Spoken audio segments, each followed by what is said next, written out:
Hi, I'm Kristen Horler, and welcome to our webinar on Are You Getting Enough Protein? So this is a question that I get asked quite often by friends, family, and clients. And so I first want to share with you a little bit about my background, and then I'll pass it over to my friend and co-host Heather so she can share about her background. But I have been a fitness professional for over 18 years. And I have a master's degree in nutrition, and I've also completed the plant-based nutrition certification through Cornell. So I'm definitely obsessed with nutrition as well as with fitness, and love sharing and inspiring everything that I learn and read and watch on a daily basis with all of the friends and family members that I come in contact with. So we hope that our webinar today inspires you a little bit to think just a little bit differently about how you eat and what you're focused on. So I'm going to go ahead and hand it over to my friend Heather so she can share a little bit about her background, and then we'll jump into the beef of our presentation. Thank you, Kristen. My name is Heather Hampton. I am living in Minnesota with my family. I have a 6-year-old son and a 2-year-old daughter. My passion has always been about nutrition and fitness. I too am a fitness professional for the past 10 years, and I have a bachelor's degree in dietetics nutrition from the University of Wisconsin-Stout and a master's degree in exercise physiology. My passion really is helping families, the whole family, be healthier, inspiring healthy living by how we fuel our bodies and how we move our bodies. So I am excited to be sharing some information with Kristen today, and hope that you guys gain a new perspective on protein and how it can really make a difference in how we're fueling. So go ahead, Kristen. Great. Thanks, Heather. So why protein? Why is something like this so important? High protein, low carb diets really have been the rage for almost as long as I can remember. Before that, I definitely remember the fat-free rage, but that's past, and now protein is all the rage. It's such a topic of conversation, whether it's bodybuilders or even just fitness enthusiasts who are grabbing protein bars and gulping down protein shakes and looking to get more and more protein. When I share the protein shake that I have for my recovery with friends, or I post it on social media and say, oh, look at my green shake I'm having for recovery, the first question I get from people is not how it tastes or what the ingredients are, but how much protein's in there. So there's definitely an obsession with it. And people who are trying to diet or lose weight are really eating just about anything that says high protein on it. If you look around at your average grocery store, you will see so many labels that emphasize protein. So I don't see much of an emphasis on sugars, much of an emphasis on fiber, or the naturally occurring vitamins and minerals. It always seems to be protein, protein, protein. So I really believe that as a society, we are completely obsessed with it. So that's really one of the main topics that we are going to cover today is, why this obsession? Why is it something that's important? And of course, how much do we actually need to be getting every day? So protein is a macronutrient. So we've got carbohydrates, we've got fat, and we've got protein. Those are macronutrients. Our body needs them in pretty large amounts, and those are things that we're getting in our food on a daily basis.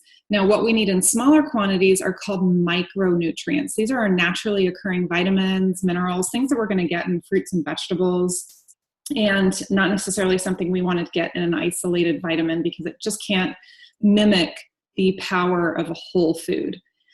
So protein, why is it so important? Well, it's really the building blocks. It's a component of every cell in our body. Our hair, our nails, they're mostly made up of protein.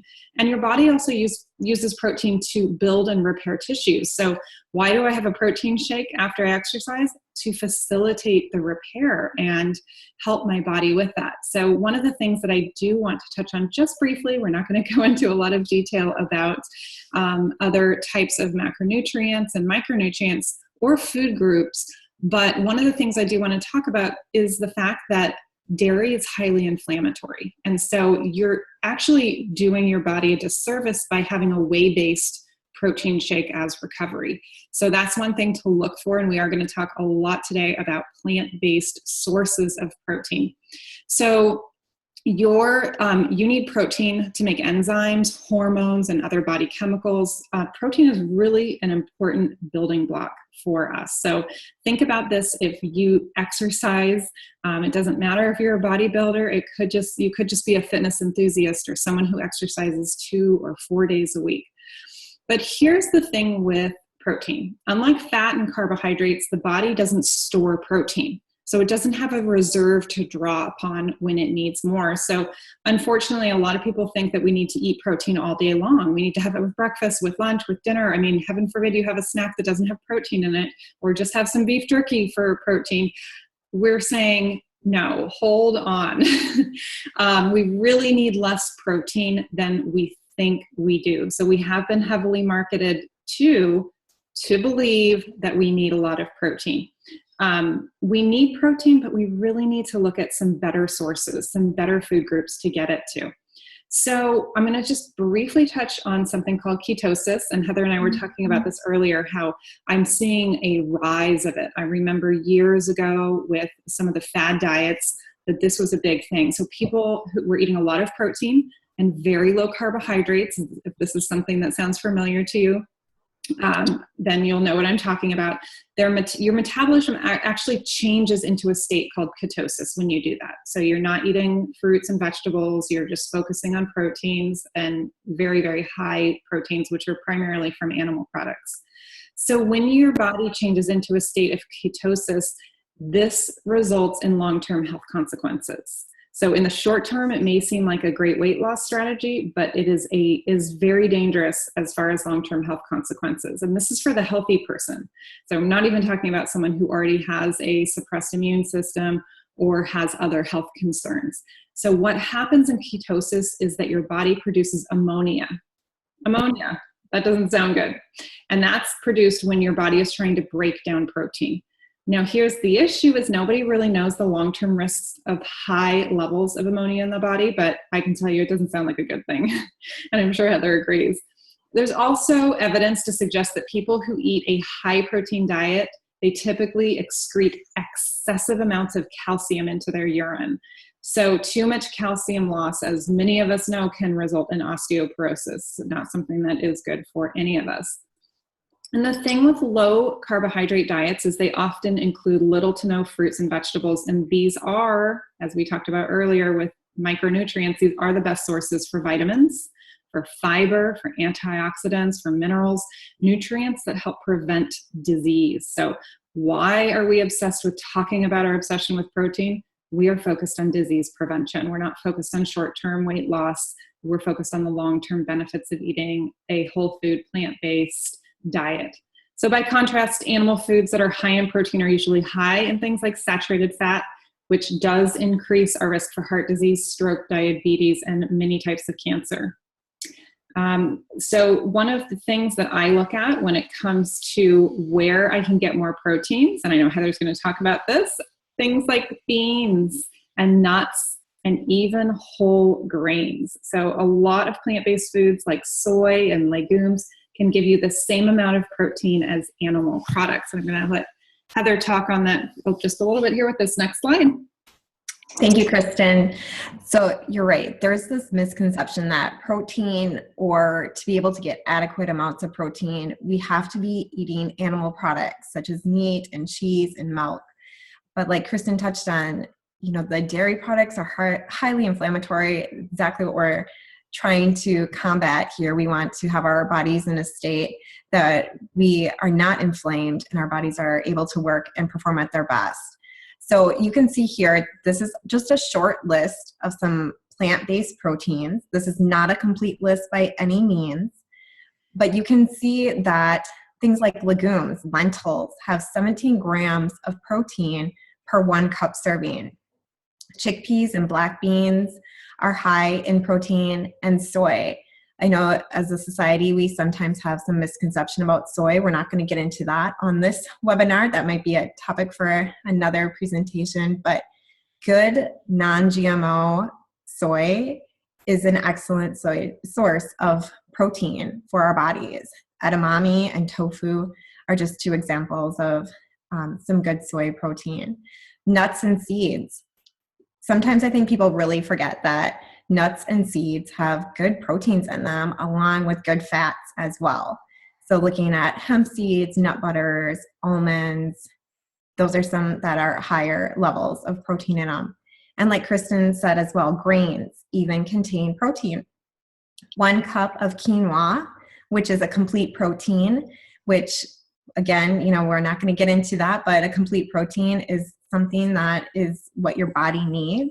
It has all the amino acids, so you can have those building blocks built up in our bodies, repairing our cells.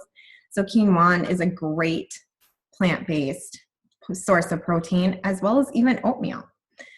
Like I said, this is not a complete list. There are other great sources of protein that we can get from plants, including vegetables such as spinach and kale and broccoli.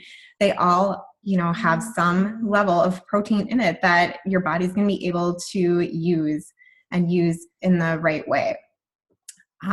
So how much protein do we really need? I'm going to have Kristen go to the next slide. There is this, if you are one that likes to calculate exactly how much protein you need, I do have this here to calculate that. It's about 0.36 grams of protein per pound of body weight. So I have an example there. If you weigh 130 pounds, we multiply that by 0.36. We need somewhere around almost 47 grams of protein every day. You will hear varying degrees of how much protein we need. I definitely think that, as Kristen said, as a society that can be obsessed with protein all the time, this is really a great number to shoot for. And it's something that you will find supported in other publications that is a great calculation to use. So what does that look like? How do I get 47 grams of protein in my diet every day? Well, looking at the plant-based protein sources that I shared in the previous slide, it could be something as simple as 1 cup of oatmeal for breakfast. You can add other things to your oatmeal that would help bump up that protein source as well. Chia seeds, I didn't mention those, but they're another great protein source. 1 cup of oatmeal. For lunch, if you have a salad, 1 cup of spinach, which most of us, if we're having a large salad, that's not hardly anything. 1 cup of spinach, we probably have more like 2 cups of spinach. And then add some quinoa in there as well, a 1/2 cup of quinoa. And that you can also add beans to your salad. That would be another great plant-based source of protein for lunch. And then I like to have a plant-based protein shake either as a recovery after post-workout or even as a snack. I will make a quick plant-based protein. The one that I prefer is a soy blend of chickpeas, soy, pea protein, and that is great to just help, like Kristen said, recover after post-workout, build those cells back up. That has 13 grams of protein in it itself. And then 1 cup of lentils in your soup at dinner would be another way to get more protein in. And if you add up that sample day that I just gave you, the oatmeal, the quinoa, and spinach salad with beans on it, a plant-based protein shake, and lentils in your dinner, that's 47 grams of protein. That's exactly what we're aiming for in our daily needs. So as you can see, it's really not difficult to get adequate amounts of high-quality protein from plant sources in our diet on a daily basis. And we're happy to share more information about that as well if you wanted that wrote out. But I'm going to turn it over to Kristen now. She's going to share a little bit more about some documentaries and good reading material to help support the plant-based protein. And you're muted, Kristen. Thank you. There's a little bit of construction going on here in my house. So it's funny, while you were going through that list of foods, I sat down and wrote out what I had today for breakfast and lunch so far.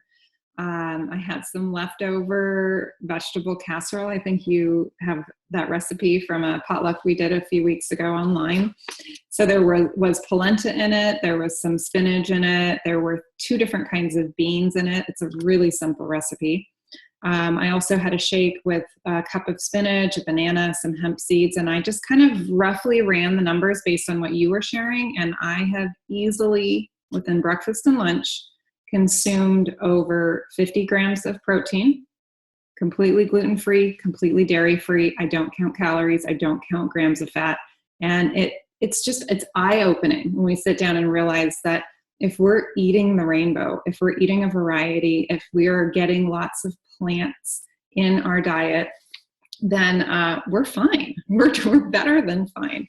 I don't have to worry about having, an animal-based protein with my dinner. I could just have a salad and still continue to get more protein in there. So I think it's a lot easier to meet our protein requirements than maybe we understood it to be. So I'm just going to share with you a couple of my favorite resources here. I hope you guys can see the slide okay. So we love watching documentaries and watching them with our teenage children so that they can see that, where we're getting some of our education and information from. And this week, we actually just watched this first documentary listed here called Food Choices. It was amazing. They didn't just talk about plant-based nutrition. They also talked about the environment and our impact globally. So I found that to be very fascinating. Hungry for Change is another wonderful documentary. And if you have not watched Forks Over Knives, I feel that this is a good place to start, is with Forks Over Knives. Very eye-opening, very educational, and our entire family enjoyed watching that and having, conversations about it afterwards. Now, the books on the bottom row here, Food Politics, that was one of the books that we read in graduate school, and very eye-opening to me. I did not realize the push from the dairy industry, even as far as subsidizing the pizza companies to do cheese stuffed pizza crust. I mean, finding ways to add more cheese to foods that they offer so that they can sell more cheese. Now, don't get me wrong, I love cheese, but it's got to be good cheese, and I'm not going to be sprinkling it on everything that maybe I did 30 years ago. It's not fear of fat. It's more of the fact that it's been so heavily processed and, really changed as far as, where a good source of food and nutrition can come from. Plus, it's something that's going to fill me up and result in me eating fewer fruits and vegetables, which is really the goal every day, to eat as many as we possibly can. I purchased this book a couple years ago, The Vegetarian Diet. It's a little difficult to say. But if you haven't read this book, I would definitely recommend it because it has some really good recipes in it. And also follow Juliana Havener. I'm not sure how to say her name. I butchered it, I'm sure. Follow her on Facebook because she posts some great recipes. Because she is a registered dietitian, she's always posting up links to the resources of where she's getting her information. I am appreciative of that because it's always good to go back to the source and understand that this is more than just a personal opinion. Same thing with what Heather and I are sharing today. We have a little bit of personal opinion that we're sharing, but primarily this is what we've learned from our education as fitness and nutrition professionals. So one last thing that I want to leave you guys with is that plant protein is the best. And the reason why is really because that's where we're going to get the best amount of nutrition, naturally occurring vitamins, minerals, fiber, water, so look at this list of options that Heather shared with you, some of the foods that I talked about, and realize that we don't need to be getting animal-based proteins every day.